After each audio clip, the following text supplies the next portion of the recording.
जय बोलो देवादिदेव खतराज श्री भगवान महावीर स्वामी की, अहिंसा परमो धर्म की, परम पूज आचार्य गुरुवर श्री विद्यासागर जी महाराज की, परम पूज्य 108 परमान सागर जी महामुनि राज की, परम पूज्य क्षुल्लक 105 श्री आदर्श सागर जी महाराज की।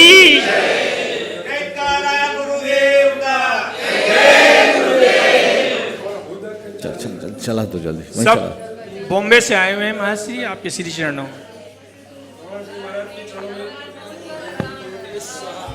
वो बैठो।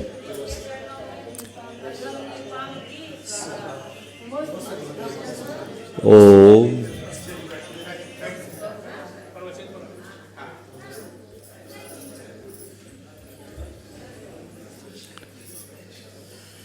एक बार एक युवक ने सवाल किया, जब चारों तरफ सघन अंधकार हो,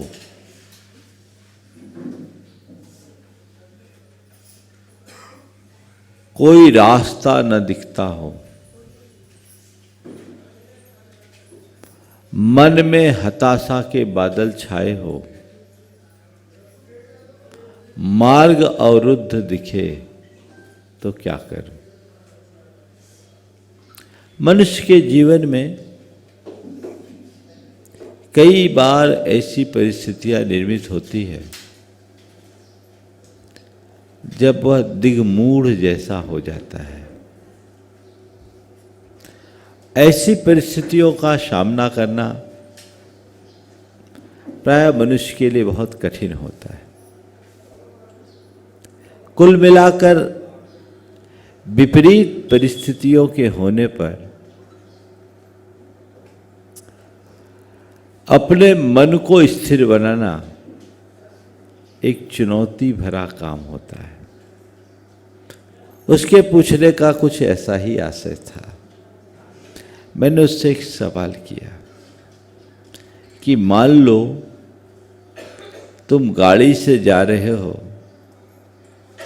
और सामने कोई पहाड़ आ जाए, रास्ता बंद हो जाए, तो क्या करोगे? पहाड़ से गाड़ी टकराओगे? बोला नहीं। रिवर्स आओगे? बोले नहीं। क्या करोगे? डायवर्सन खोजेंगे, कहीं से गाड़ी घुमा करके पार करे। हमें पहाड़ को पार करना है, पहाड़ से टकराना भी नहीं है और पहाड़ को देखकर पीछे भी नहीं आना है। तो मैंने उसे समझाया और कहा, जब भी तुम्हारे सामने परिस्थिति का कोई पहाड़ दिखे तो अपने दृष्टिकोण को परिवर्तित करके उस पहाड़ को पार करने का रास्ता खोजो। न पहाड़ों से टकराओ, न पीछे लौटने की बात करो।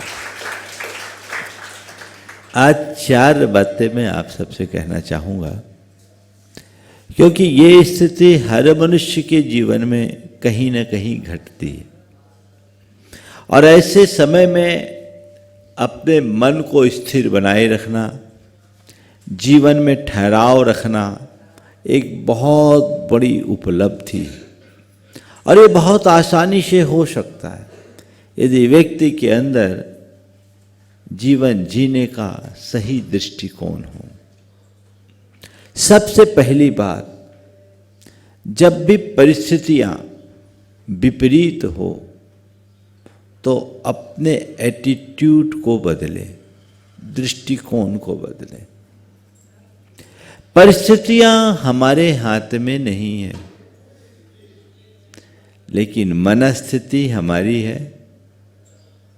अगर हम अपनी मनस्थिति को परिस्थिति के अनुरूप ढालने में सक्षम बन जाए तो हमारे जीवन का काया पलट हो जाए। हम चीजों को बदलने में अपनी पूरी शक्ति खपा देते हैं जिस पर हमारा अपना कोई नियंत्रण नहीं, लेकिन चीजों के प्रति अपने दृष्टिकोण पर हम अपना ध्यान नहीं देते जिस पर हमारा पूरा नियंत्रण है।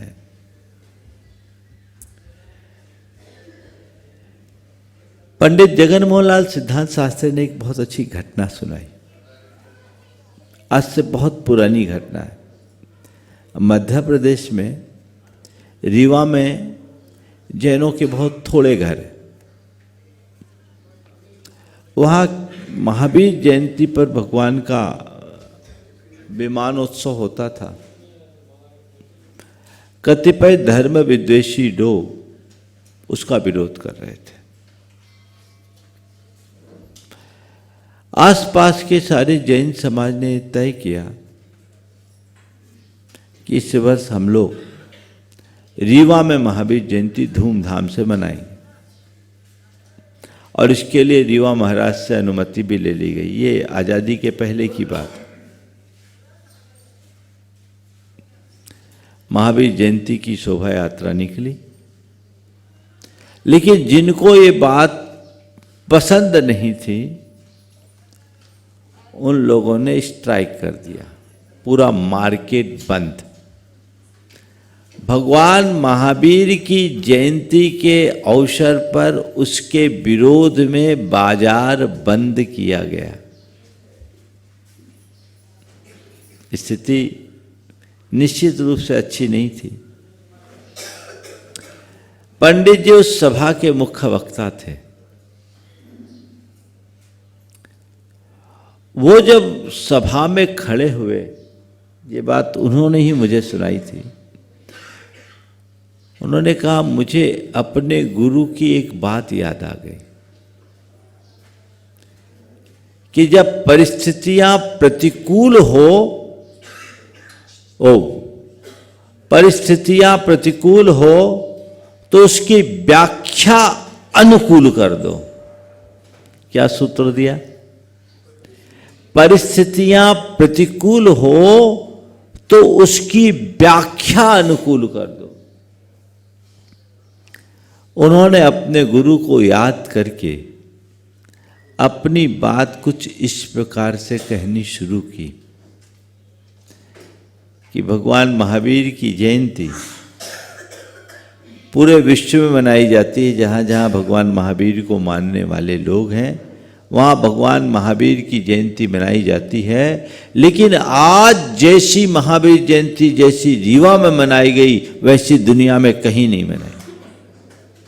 जैसी महावीर जयंती रीवा में मनाई गई है वैसी जयंती दुनिया में कहीं नहीं, क्योंकि जहां भी महावीर जयंती मनाई जाती है वहां केवल जैन ही अपना प्रतिष्ठान बंद करते हैं। आज जन जन ने अपना प्रतिष्ठान बंद किया। ये सुनते ही लोगों ने सोचा, भैया इनने तो हमारी बंदी का उल्टा अर्थ ले लिया, पूरा मार्केट खुल गया। ये मंत्र है, जब भी तुम्हारे सामने कुछ एडवर्स हो, कुछ भी बुरी स्थिति बने और लगे कि इसे बदल पाना संभव नहीं है, तो सबसे पहले उसके प्रति अपना एटीट्यूड चेंज कर दे, दृष्टिकोण बदल दे। सब कुछ सामान्य हो जाएगा। भारत के राष्ट्रपति डॉक्टर राधाकृष्णन जिस समय भारत के राष्ट्रपति थे, एक शासकीय दौरे से अमेरिका गए। उस समय अमेरिका के राष्ट्रपति मिस्टर कैनेडी थे।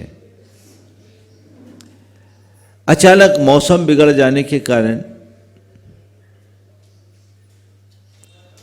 उनका विमान निर्धारित स्थान से पहले उतारना पड़ा और सड़क मार्ग से उन्हें व्हाइट हाउस जाना पड़ा।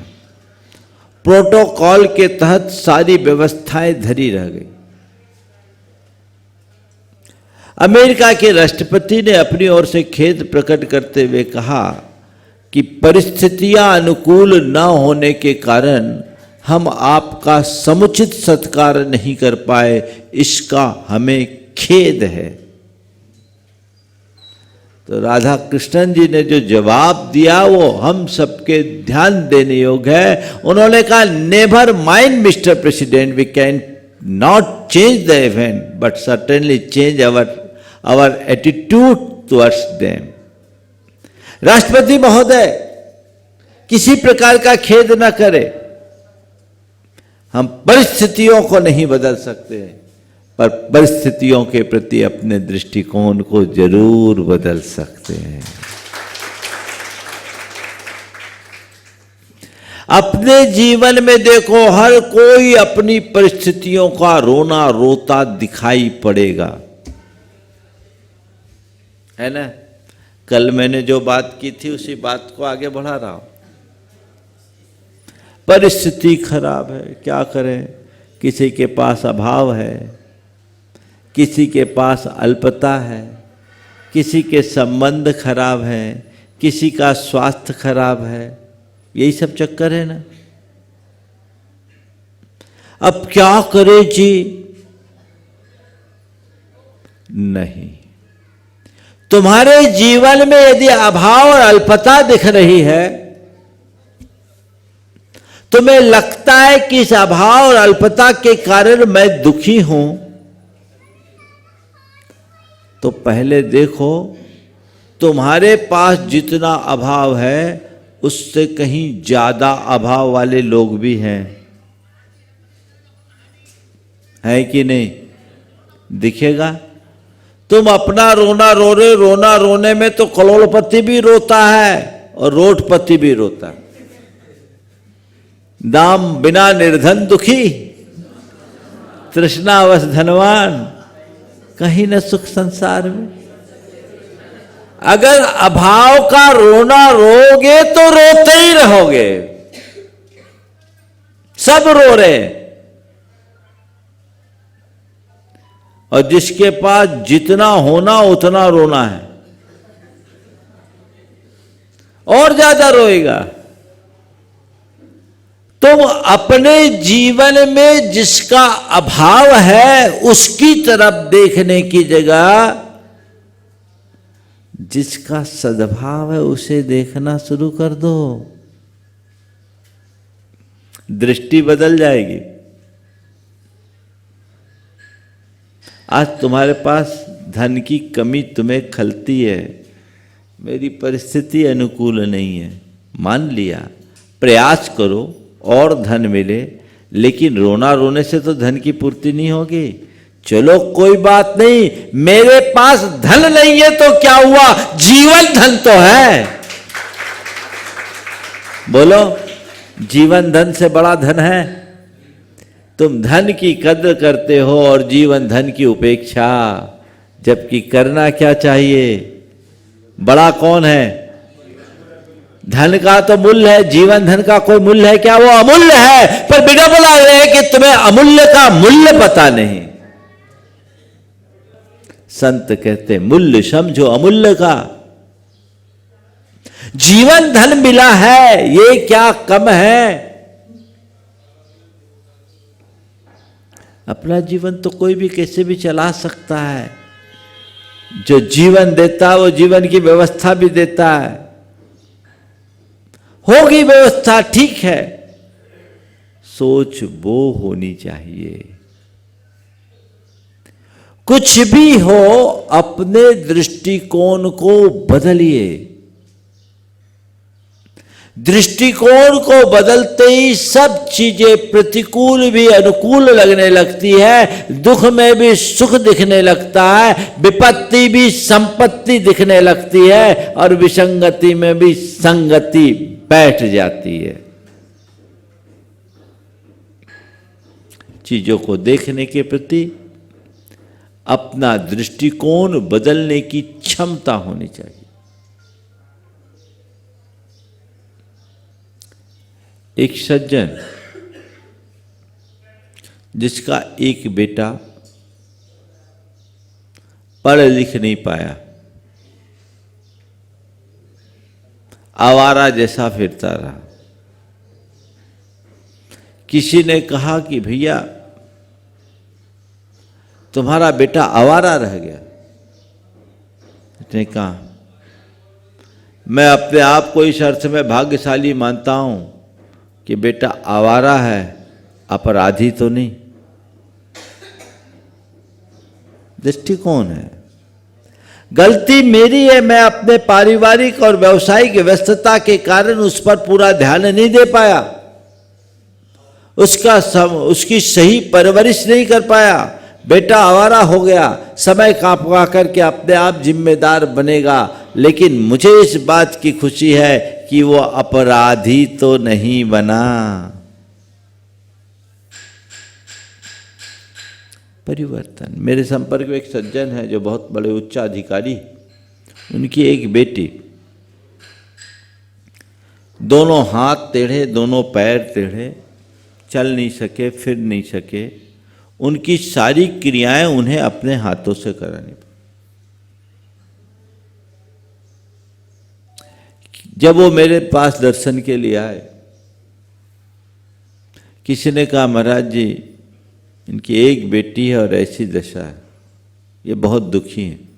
उन्होंने कहा महाराज मैं बिल्कुल दुखी नहीं हूँ।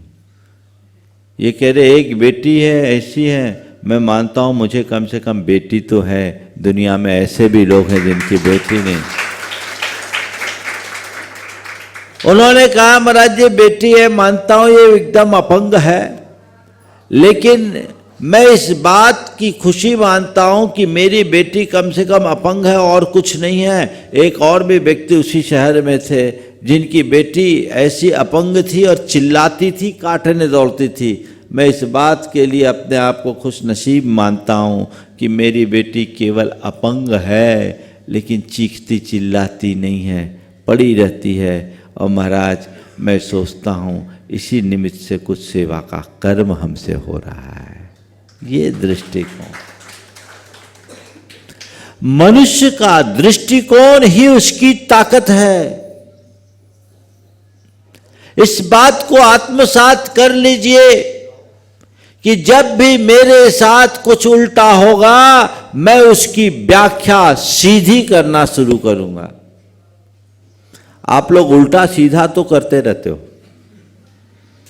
लेकिन संत कहते उल्टा सीधा करने की जगह उल्टे की सीधी व्याख्या करो।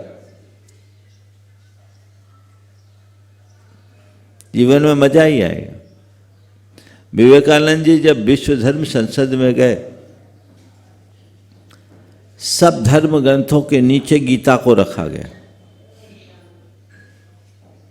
गीता सबसे नीचे, बाकी धर्म ग्रंथों पर। किसी ने मजाक उड़ाने के ख्याल से कहा कि देखिए आपके धर्म का अनादर, आपके धर्म ग्रंथ को सबसे नीचे रखा गया। आपके धर्म ग्रंथ को सबसे नीचे रखा गया। विवेकानंद जी ने कहा बिल्कुल सही जगह रखा गया है, क्योंकि वो सबका फाउंडेशन है।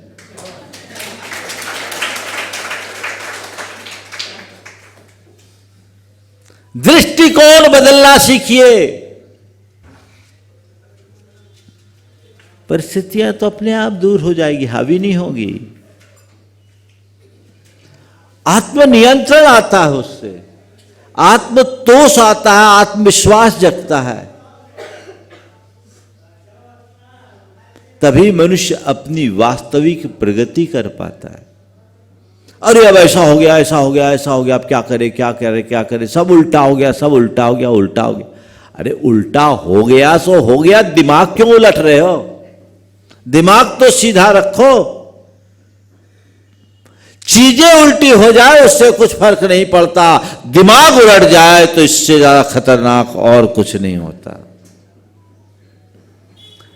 अपनी मानसिक स्थिरता को बनाए रखना हमारी पहली प्राथमिकता होनी चाहिए। तो क्या हुआ सूत्र? दृष्टिकोण को बदले, चीजों के प्रति देखने का नजरिया बदल दे।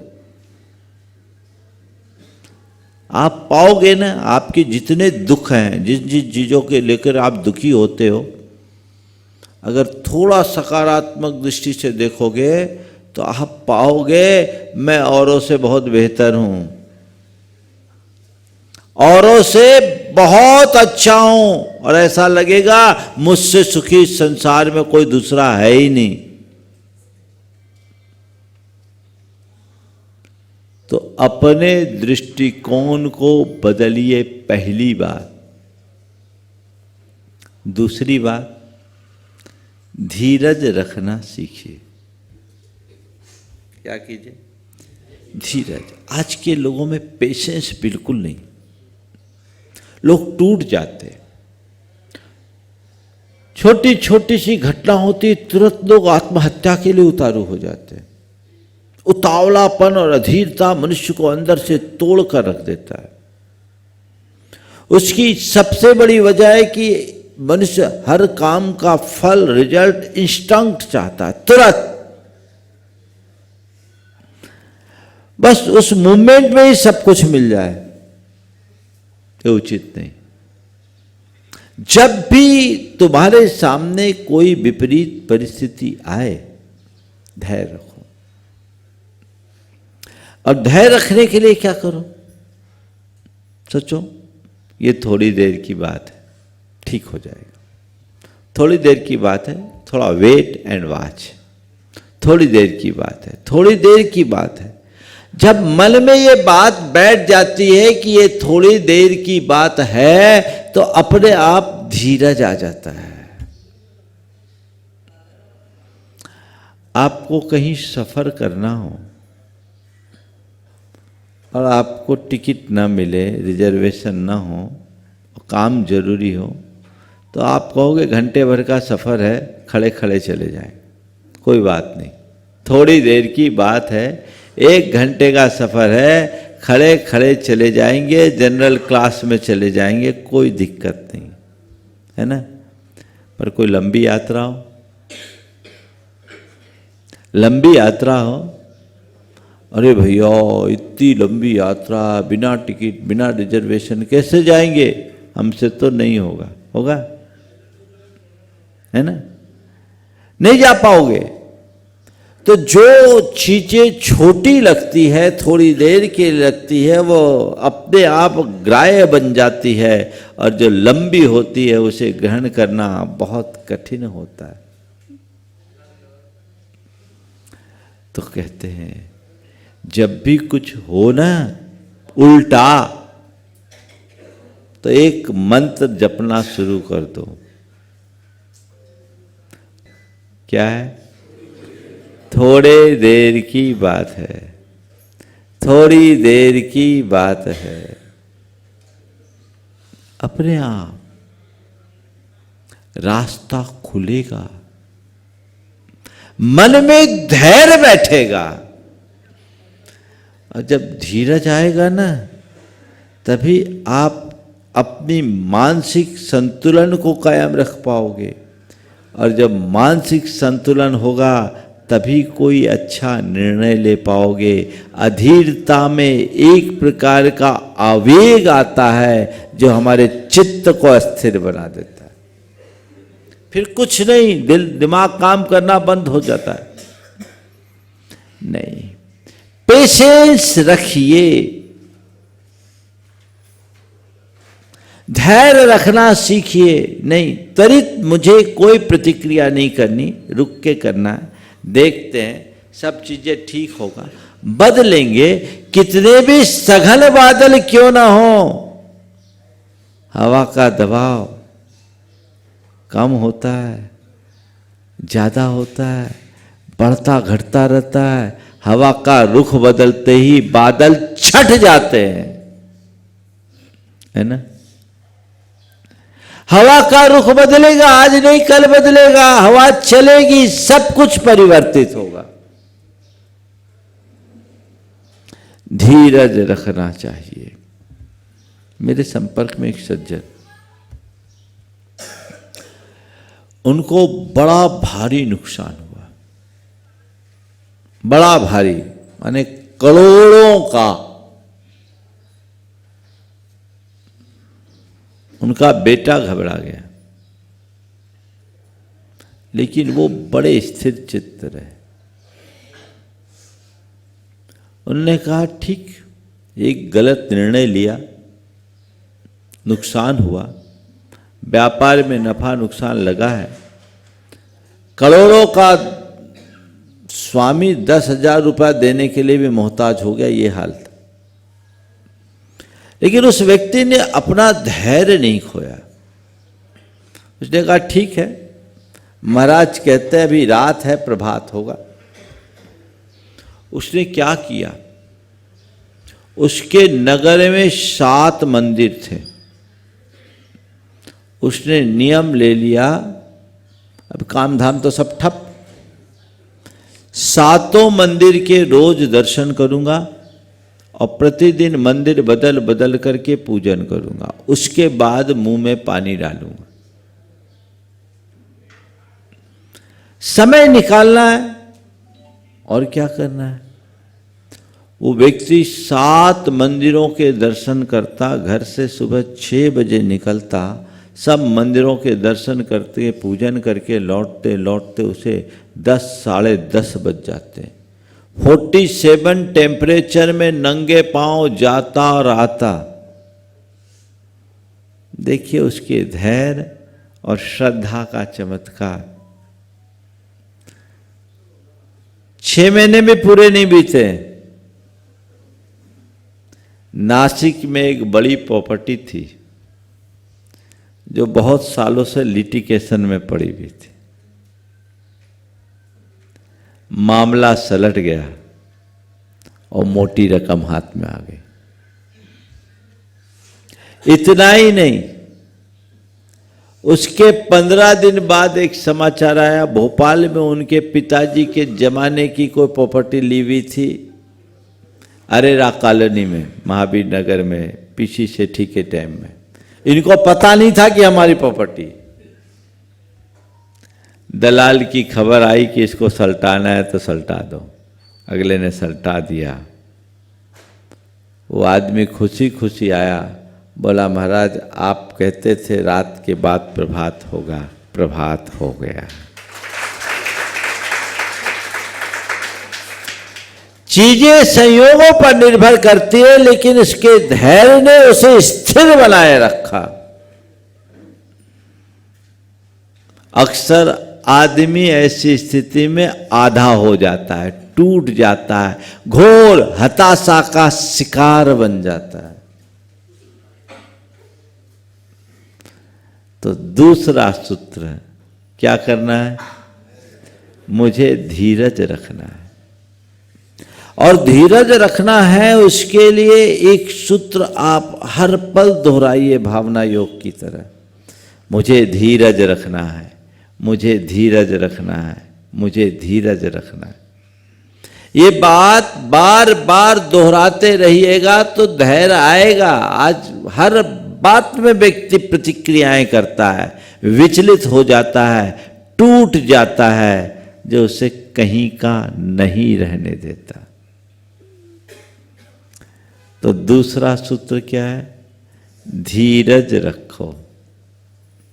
तीसरी बात, आशावादी बनो, हताश मत हो, हताशा को अपने ऊपर हावी मत होने दो। कुछ भी होगा ठीक है, आज बुरा है कल अच्छा होगा, सब ठीक हो जाएगा, सब ठीक हो जाएगा, सब ठीक हो जाएगा।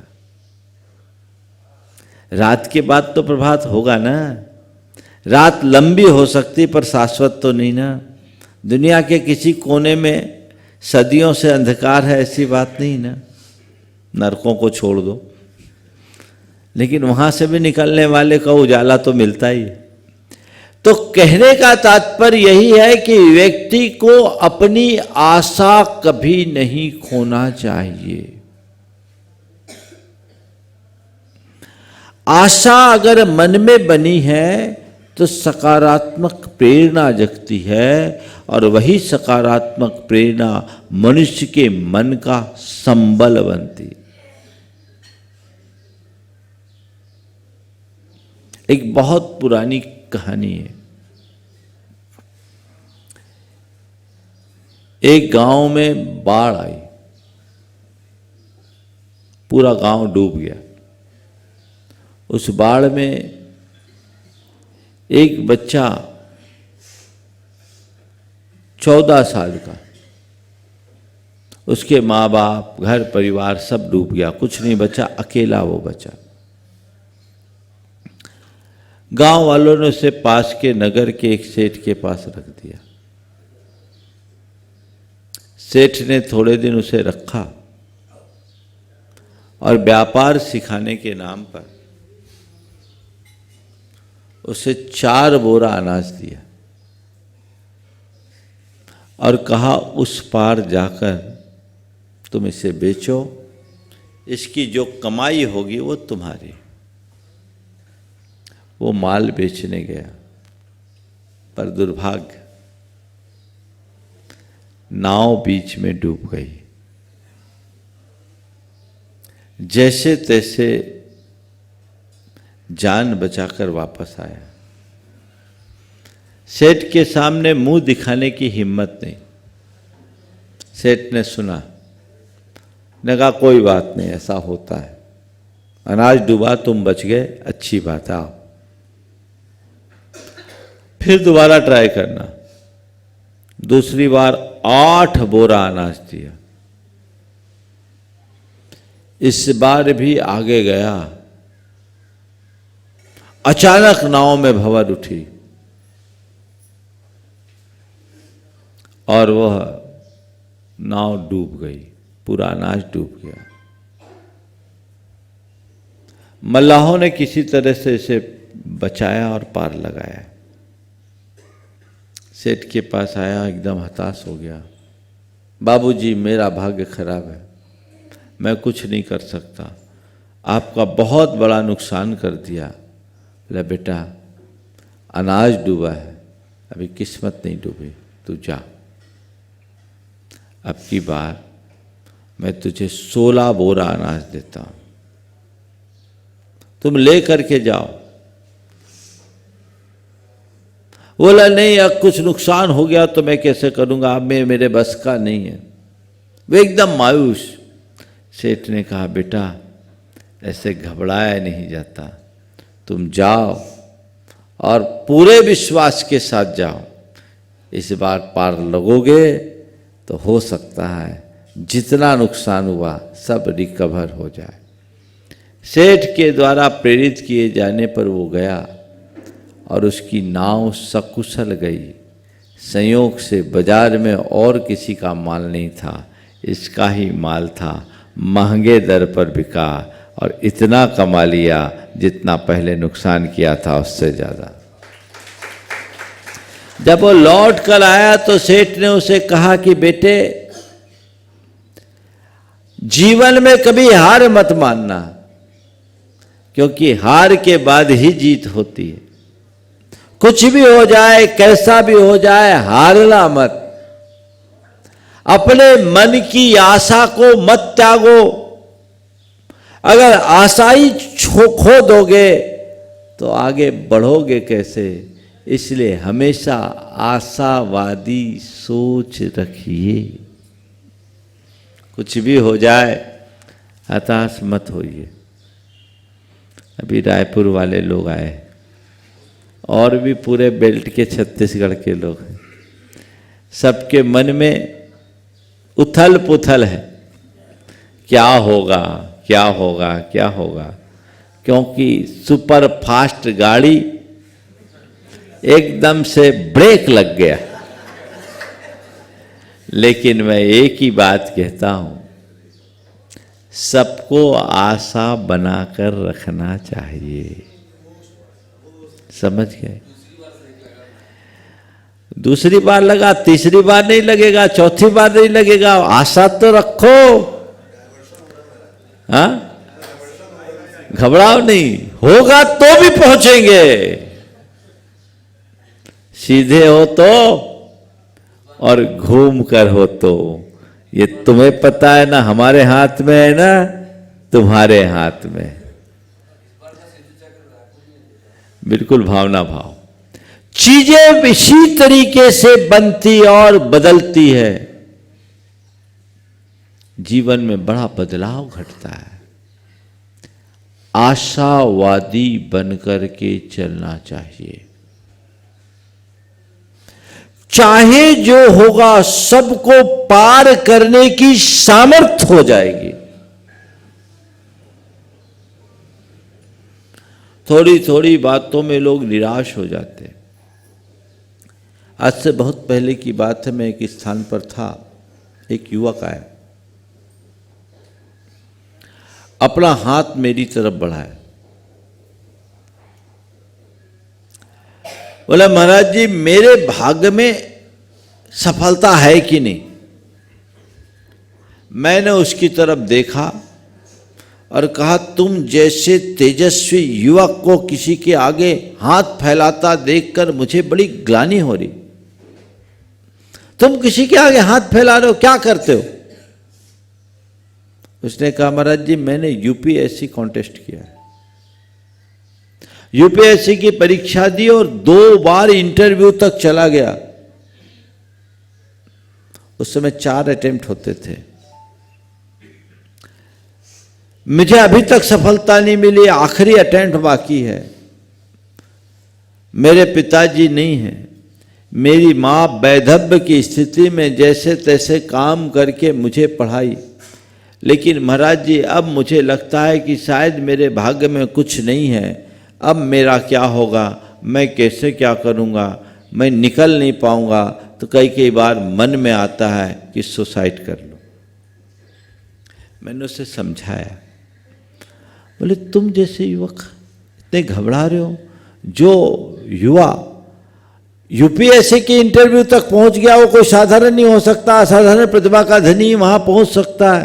लाखों में से हजारों और हजारों में से सैकड़ों को इंटरव्यू तक का अवसर मिलता है। हमने कहा कितनी सीट रहती जनरल के? 300। बोले इंटरव्यू तक कितने पहुंचते? बोले 3 गुने।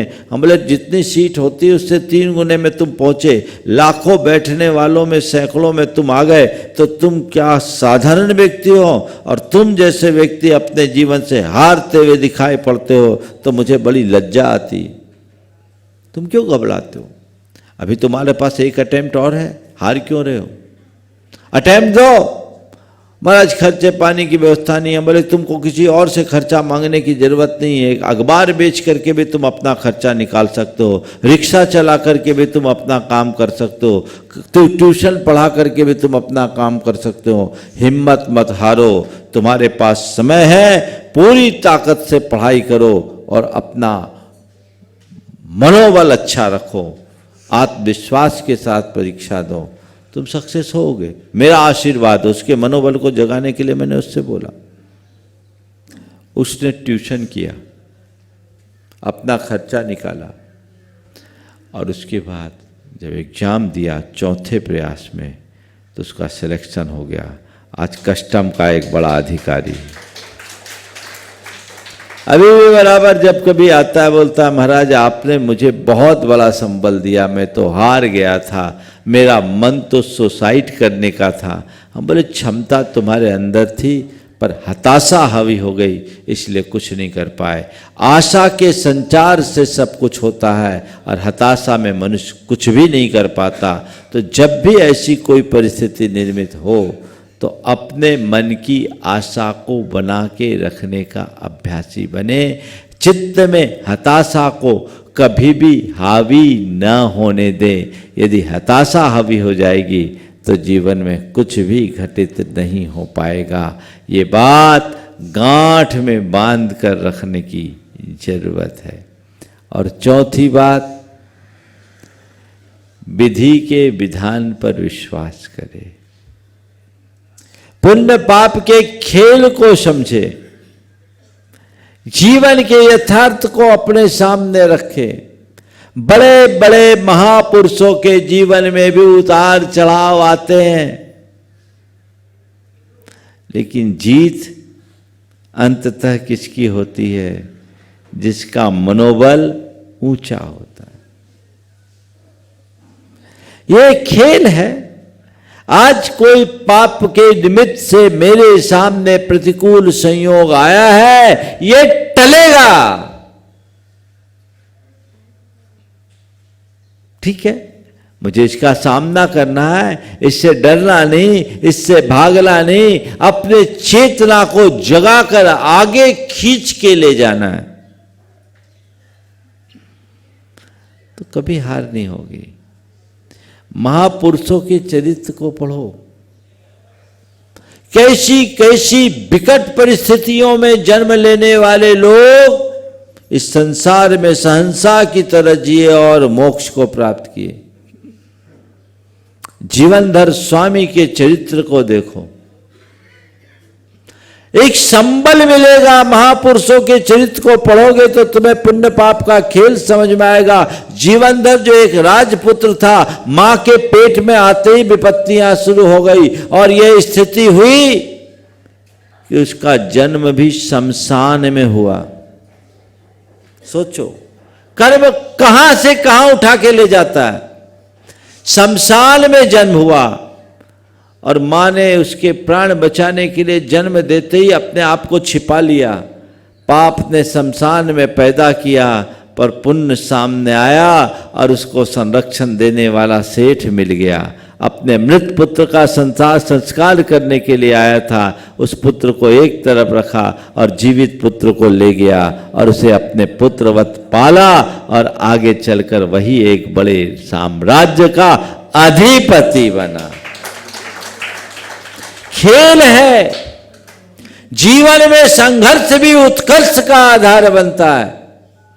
पाप अगर संघर्ष को जन्म देता है तो मनुष्य यदि उसे स्वीकार करता है तो वही पाप पुण्य में परिवर्तित होकर उत्कर्ष का आधार भी बन सकता है।